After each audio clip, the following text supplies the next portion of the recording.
తమిళనాడులో local feeling పెరిగిపోతోందా? రాజకీయంగా స్థానికేతరుల పెత్తనాన్ని ప్రశ్నిస్తోందా? రజనీకాంత్ పై శరత్ కుమార్ వ్యాఖ్యల్లో అంతర్యం ఏమిటి? இங்கே நீங்கள் தமிழன் இருக்கணுன்ற உணர்வு ஏற்பட்டால் தமிழ் கலாச்சாரங்கள் தமிழ் அடையாளங்கள்லாம் அப்படியே இருக்கும். யாருன்னா வருவாங்க, கருத்து சொல்லுவாங்க. రజనీని అడ్డుకునే సత్తా శరత్ కుమార్ కుందా? అంతటి మాస్ ఫాలోయింగ్ స్థానికుల్లో ఉందా? நீங்க என்ன ஒரு கெமிக்கல் இம்பேலன்ஸ் என்ன சொன்னா கூட எனக்கு என்னமோ ஒரு డివైన్ ఇంటర్వెన్షన్ అంగర్ தான் என்னுடைய ఫీలింగ్. తమిళనాడులో ఏ సంఘానికైనా స్థానికులే నాయకత్వం వహించాలా? தமிழன் தான் நாட்டை ஆள வேண்டும் என்ற கருத்து முதல்ல மைண்ட்ல எல்லாரும் வச்சுக்கணும். எந்த டிபார்ட்மெண்ட் தான் சரி, எல்லாரும் இருக்கலாம், எல்லாம் ஒற்றுமையாக தான் வாழணும். భవిష్యత్తులో తమిళనాట స్థానికతే గెలుస్తుందా? తమిళ పాలిటిక్స్ లో పక్కా లోకల్ సెంటిమెంట్.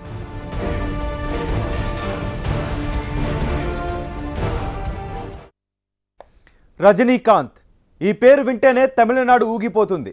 స్క్రీన్ మీద రజనీ అన్న పేరు పడగానే అభిమానుల్లో తెలియని శక్తి ఆవహిస్తుంది. అలాంటి రజనీకాంత్ పై నటుడు మాజీ ఎమ్మెల్యే శరత్ కుమార్ చేసిన కామెంట్స్తో స్టార్ వార్ మొదలైంది. రజనీకాంత్ స్థానికుడు కాదు, ఆయన రాజకీయాలకు వస్తే అడ్డుకుంటామంటూ శరత్ కుమార్ చేసిన వ్యాఖ్యలు వివాదాస్పదమయ్యాయి. రజనీపై లోకల్ కార్డు ప్లే చేయడంతో అభిమానులు భగ్గుమంటున్నారు. రజనీ ఒక్కసారి చెప్తే 100 సార్లు చెప్పినట్టే. ఆయన ఒక్క మాట చెప్తే కోట్లాది మంది ఫ్యాన్స్ ఫాలో అవుతారు. అందుకే ఎన్నికలకు ముందు నరేంద్ర మోదీ సైతం రజనీని కలిసి సంఘీభావం పొందినవారే. అలాంటిది రజనీ పొలిటికల్ ఎంట్రీ ఇస్తే ఎలా ఉంటుంది? రజనీ రాజకీయ రంగ ప్రవేశంపై అభిమానులు ఎంతగానో ఎదురు చూస్తూనే ఉన్నారు. కానీ తమిళ హీరో సమత్వవ మక్కల్ కట్చి అధ్యక్షుడు శరత్ కుమార్ మాత్రం నేరుగా సూపర్ స్టార్ ని టార్గెట్ చేశారు. ఆయన అవుట్ సైడర్ అంటూ కామెంట్ చేశారు. రజనీకాంత్ రాజకీయాల్లోకి వస్తే అడ్డుకునే వాళ్లలో తానే మొదటివాణ్ణని సంచలన వ్యాఖ్యలు చేశారు. రాష్ట్రాన్ని తమిళులు మాత్రమే ఏలాలంటూ లోకల్ కార్డ్ ప్రయోగించడంతో రగడ మొదలైంది. రజనీకాంత్ కు తమిళ రాజకీయాలపై మాట్లాడే అర్హత లేదు. ఎందుకంటే ఆయన స్థానికుడు కాదు. తమిళనాడులో అసాధారణ పరిస్థితులున్నాయని ఆయన అంటున్నారు. దానికి వివరణ ఇవ్వాలి. రజనీకాంత్ తమిళ రాజకీయాల్లోకి వస్తే అడ్డుకునే మొట్టమొదటి వ్యక్తిని నేనే. అసలు శరత్ కుమార్ కి ఏమైంది? తమిళ సూపర్ స్టార్ పై ఎందుకింత ఘాటైన వ్యాఖ్యలు చేశారు? తమిళనాడులో ప్రముఖ పత్రికైన తుగ్లక్ వార్షికోత్సవ సభలో రజనీకాంత్ పాల్గొన్నారు. ఇటీవల మరణించిన పత్రికా వ్యవస్థాపకులు చో రామస్వామికి నివాళులర్పించారు. ఈ సందర్భంలోనే రజనీ రాజకీయాల్లోకి రావాలని పలువురు అభిమానులు కోరారు. ఇదే వేదికపై రజనీ చేసిన వ్యాఖ్యలు కలకలం రేపాయి. ప్రస్తుతం తమిళనాడులో అనిశ్చితి నెలకొని ఉందంటూ ఆయన అన్న మాటలు ప్రాధాన్యం సంతరించుకున్నాయి. జయలలిత మరణం తర్వాత తమిళనాడులో పరిస్థితుల్ని పరిశీలిస్తే చోటు చేసుకున్న అసాధారణ పరిణామాలు నన్ను ఆశ్చర్యానికి గురి చేస్తున్నాయి. ఇది బాధ కలిగిస్తోంది. ఇదిగో సరిగ్గా ఈ మాటలకే శరత్ కుమార్ వెంటనే రియాక్ట్ అయ్యారు. అసలు తమిళనాడులో ఏ అనిశ్చితి, ఏ అసాధారణ పరిస్థితులు కనిపిస్తున్నాయో రజనీ వివరణివ్వాలని డిమాండ్ చేశారు శరత్ కుమార్.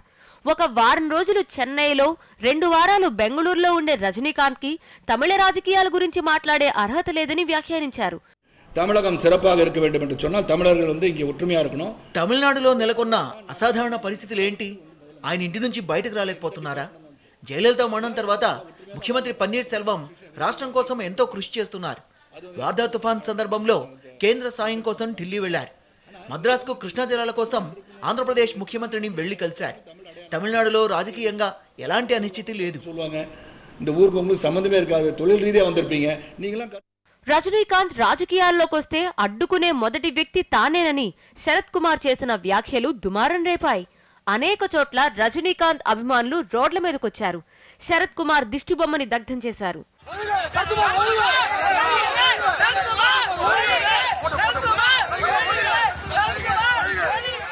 రజనీ స్థానికతను ప్రశ్నించడంపై భగ్గుమన్నారు. చెన్నై, వేలూరుతో పాటు అనేక ప్రాంతాల్లో రజనీకాంత్ అభిమానులు నిరసనలు చేపట్టారు. శరత్ కుమార్ కు రజనీకాంత్ చే నైతిక అర్హత లేదని నినాదాలు చేశారు. తమిళనాడు సీఎం పదవిని చేపట్టే అన్ని అర్హతలు రజనీకున్నాయన్నారు. ఎవరెన్ని ప్రయత్నాలు చేసినా, కుట్రలకు పాల్పడినా రజనీకాంత్ రాజకీయ ప్రవేశాన్ని అడ్డుకోలేరని స్పష్టం చేశారు.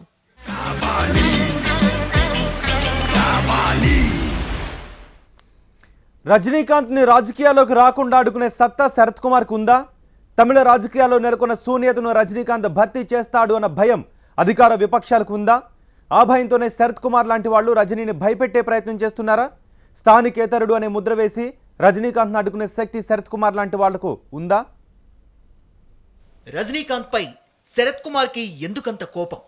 గత ఎన్నికల్లో ఎమ్మెల్యేగా గెలవలేని వాడు సూపర్ స్టార్ ని అడ్డుకోగలడా? మరి ఎందుకు రజనీకి ధమ్కీలు ఇస్తున్నాడు శరత్ కుమార్? వాళ్ళిద్దరికీ ముందు నుంచి ఒక ఫ్రిక్షన్ ఉంది, ఒక టెన్షన్ ఉంది. వాళ్ళిద్దరికి మొదటి నుంచి పడదు. దానికి కారణం ఒకటి రాజకీయ కారణం ఉంది. శరత్ కుమార్ ఒక పార్టీ ఉంది. ఆ పార్టీ ఏంటి? ఏఐడిఎంకి దగ్గర ఉంది. రజనీకాంత్ ఎప్పుడు ఏఐడిఎంకేని సపోర్ట్ చేయలేదు. ఎందుకైతే 1996లో ఎప్పుడైతే ఎలక్షన్స్ జరిగాయో అప్పుడు డిఎంకే టీఎంసీ కలిసినప్పుడు ఆయన ఆ పార్టీకి సపోర్ట్ చేసి గెలిచిపోయింది. అది అక్కడ కొంచెం ప్లేట్ ఫిరాయించినట్టు చేశాడు రజనీకాంత్. ఎట్లాగా పివి నరసింహారావు బతికుండగా ఆయన కాంగ్రెస్లో మద్దతు చెప్తాననే మనిషి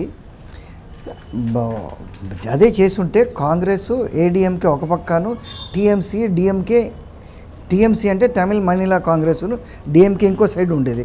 సో ఈయనంటే లాస్ట్ మినిట్లో ఈ టీఎంసీ డిఎంకే తరఫున వెళ్ళిపోవడంతో ఈ పార్టీలు రెండు గెలిచిపోయాయి. తర్వాత కూడా ఆయన ఎప్పుడు ఏంటంటే జయలలితకి వ్యతిరేకంగా ఉన్నాడు, కానీ జయలలితకి సపోర్టింగ్ వెళ్ళాడు. సో అదొక పాయింట్ శరత్ కుమార్కి ఈయనతో కిటకపోవడం. పదే పదే శరత్ కుమార్ రజనీ అవుట్ సైడర్ అని కామెంట్లు విసురుతున్నారు. కావేరీ జల వివాదం అప్పుడు కూడా ఇదే జరిగింది. రజనీ కన్నడిగా అని ప్రచారం చేశారు. కానీ ఆయన మాత్రం ఎప్పుడూ తమిళనాడుకే మద్దతు పలికిన విషయం గుర్తు చేస్తున్నారు విశ్లేషకులు. రాజకీయాలు అనండి, లేకపోతే వేరే రాజకీయ ఇతర విషయం అనండి, ఈ దానికేంటి కావేరీ డిస్ప్యూట్. ఈ కావేరీ డిస్ప్యూట్లో మొదటి నుంచి ఈయన ఒక కన్నడిగా కానీ ఈయన చిత్రీకరించారు. రజనీకాంత్ ఆయన తల్లి తండ్రి మరాఠీ వాళ్ళు. శివాజీరావు గైక్వాడ్ ఆయన ఎంత మరాఠీ అంటే ఆయన పేరులో కూడా ఛత్రపతి శివాజీ పేరు ఉంది. ఆ దృష్టితోటి తల్లి తండ్రి పేరు పెట్టారు. పుట్టిందేమో కర్ణాటకలోని. కర్ణాటకలో పుట్టి కానీ ఆయన తమిళనాడుకి వెళ్ళి తమిళనాడు ఫీల్డ్లో ఆయన వెలిగాడు. కానీ కావేరీ డిస్ప్యూట్ వచ్చినప్పుడు ఆయన నిజం తమిళనాడు తరఫునే ఉంది, కర్ణాటక వాటర్ రిలీజ్ చేయాలని గట్టిగా ఆయన పట్టుబట్టాడు. అది కాకుండా తర్వాత ఇంకోటి ఏదో ఉంది చిన్న డిస్ప్యూట్, అది హోగనికల్ ఫాల్స్ మీద డిస్ప్యూట్ ఉంది. అప్పుడు కూడా ఈయన తమిళనాడు తరఫునే మాట్లాడాడు. అసలు స్థానికేతరులు చక్రం తిప్పడం తమిళనాడులో కొత్త కాదు. ఎంజీఆర్, జయలలిత, కరుణానిధి, వైగో, విజయకాంత్ వీళ్ళంతా స్థానికేతరులే. అంతెందుకు 2015 నడిగర్ సంఘం ఎన్నికల్లో తెలుగువాడైన విశాల్ విజయం సాధించాడు. ఏఐడిఎంకే పార్టీకి తిరుగులేని అధినేత్రిగా ఆవిర్భవించారు. కానీ వాస్తవానికి ఆవిడ యొక్క కులాలు కానీ లేకపోతే ఇతర మూలాలు తీసుకున్నట్లయితే ఏ ద్రవిడ ఉద్యమం ఎవరికైతే వ్యతిరేకంగా ఉద్యమించిందో ఆ మూలాల నుంచి వచ్చినటువంటి వ్యక్తి. కానీ వాళ్ళు ఆ విషయం చూడాలి. అక్కడ చూసింది ఏంటంటే మన నాయకురాలు ఒక సినీ గ్లామరు, తర్వాత ఏంటంటే ఎంజీఆర్కి సిసలైనటువంటి వారసురాలు అన్నట్టుగా చూశారు, ఆహ్వానించారు. అలాగే ఒక అద్భుతమైనటువంటి రచయిత తెలుగు ప్రాంతం నుంచి వెళ్ళి అక్కడ స్థిరపడి తమిళ ప్రజల యొక్క సంస్కృతి, తమిళనాడు ఉన్నటువంటి రాజకీయాల రాష్ట్ర ఇంట్రెస్ట్ల కోసం పనిచేసినటువంటి కరుణానిధిని కూడా ఒక గొప్ప నాయకుడిగా వాళ్ళు హక్కును చేర్చుకున్నటువంటి పరిస్థితి మనకు తెలుసు. అదే రకంగా వైగో, ఆయన గోపాలస్వామి, ఆయన గోపాలస్వామి వైగోగా అక్కడ ఆవిర్భవించాడు. ఆయన తెలుగువాడు. విజయకాంత్ తెలుగువాడు. ఇవాళ ఒక యువ నటుడిగా వెలుగొందుతున్నటువంటి విశాల్, అతను తెలుగువాడే. జయలలిత మరణం తర్వాత పన్నీర్ సెల్వం ముఖ్యమంత్రి కావడం, ఏఐడిఎంకే ప్రధాన కార్యదర్శిగా శశికళ పదవిని పొందడంపై సోషల్ మీడియాలో తమిళులు హర్షం వ్యక్తం చేశారు. ఒక రకంగా రాజకీయ పునరేకీకరణకు ప్రయత్నం జరుగుతోంది. ఈ నేపథ్యంలో రజనీ లాంటి సూపర్ స్టార్ ఎంటర్ అయితే ఇక తమ పని అంతే సంగతులన్న భయమే ఆయనపై ఇలా నాన్ లోకల్ ముద్ర వేసే ప్రయత్నాలకు కారణమనే అభిప్రాయం వ్యక్తమవుతోంది. తమిళనాడు శరవేగంగా ఇవాళ రాజకీయ సమీకరణాలు, రాజకీయ పునరేకీకరణకి సమీకరణాలు జరుగుతున్న నేపథ్యంలో రజనీకాంత్ లాంటి వ్యక్తి వచ్చినట్టయితే మొత్తం ఈ ప్రయత్నాలన్నీ కూడా గాలికి ఎగిరిపోతాయి పేలపిండిలాగా. కాబట్టి రజనీకాంత్ లాంటి వ్యక్తికి కనుక ఏదో రకంగా చెక్ పెట్టగలిగితే రాజకీయ పునరేకీకరణలో ఎవరో ఒక నాయకుడు ఒక మాదిరిగా ఉన్న నాయకుడు లేకపోతే ఒక కొత్త నాయకుడు మహానాయకుడిగా ఆవిర్భవించే అవకాశాలు ఉంటాయనేటువంటి ప్రయత్నాలు ఇవాళ అక్కడ అంతర్గతంగా జరుగుతున్న పరిస్థితి. దీనికి రజనీకాంత్ యొక్క ప్రవేశాన్ని అంటే కొన్ని రాజకీయ పార్టీలు, జాతీయ పార్టీలు కావచ్చు, అక్కడున్న పార్టీలు కావచ్చు, ఆయన మీద తెస్తున్నటువంటి ఒత్తిడికి లేదా ఆయన అభిమానులు చేస్తున్నటువంటి ఒత్తిడికి ఒకవేళ ఆయన నిర్ణయం తీసుకుంటే చాలా ఉద్ధృతమైనటువంటి మళ్ళీ ఒక పొలిటికల్ ట్రెండ్ అనేది ఇవాళ తమిళనాడులో మొదలవుతుంది.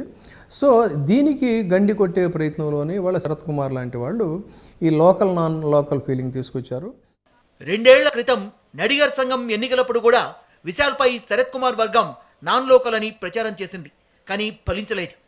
என்னை பொறுத்த வரைக்கும் நான் இன்னைக்கும் சொல்றேன், விஷால் ரெட்டி அவர்கள், கார்த்தி சிவகுமார் அவர்கள் இருவருக்கும் யாரோ பின்னணியில் இருந்து அவங்களை தூண்டி விடுகிறார்கள் என்பதுதான் உண்மை. ఇప్పుడు శరత్ కుమార్ పదే పదే రజనీకాంత్ నాన్ లోకల్ అని వ్యాఖ్యలు చేస్తున్నారు.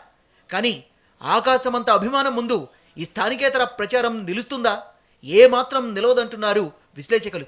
శరత్ కుమార్ చాలా తెలివిగా కొన్ని రోజులు కర్ణాటకలో ఉంటాడు, కొన్ని రోజులు ఇక్కడ ఉంటాడు అన్నది ఏంటంటే ఈయన నాన్ లోకల్ అనేటువంటి వ్యవహారాన్ని ముద్ర వేయటానికి చేశాడు. కానీ అభిమానం అంటే వెల్లువెత్తినటువంటి సినీ అభిమానం ముందు అక్కడ రజనీకాంత్ లాంటి వ్యక్తుల విషయంలో లోకల్ నాన్ లోకల్ అంశం పనిచేయదు. ఇదే విషయం జయలలిత విషయంలో కూడా ప్రూవ్ అయింది. ఇక కర్ణాటకలో 15 రోజులు ఉంటాడు అంటే కర్ణాటకలో ఆయన రాజకీయాలు నడపటం లేదు. వాస్తవానికి ఏంటంటే ఆయన ఆరోగ్య పరిస్థితుల దృష్ట్యా బహుశా నేచర్ క్యూర్ ట్రీట్మెంట్ కోసమో లేకపోతే ఆధ్యాత్మిక అంశాలకు సంబంధించి అటు వెళ్ళటం రావటం. కాబట్టి ఈ ఆరోపణలో కూడా పసలేని ఆరోపణ. ఇంతకీ రజనీకాంత్ పొలిటికల్ ఎంట్రీ ఎప్పుడు? సూపర్ స్టార్ రాజకీయాల్లోకి ఎప్పుడొస్తారు? ఆయన చెప్పేది ఒకటే, దేవుడు శాసిస్తాడు, రజనీకాంత్ పాటిస్తాడు అని.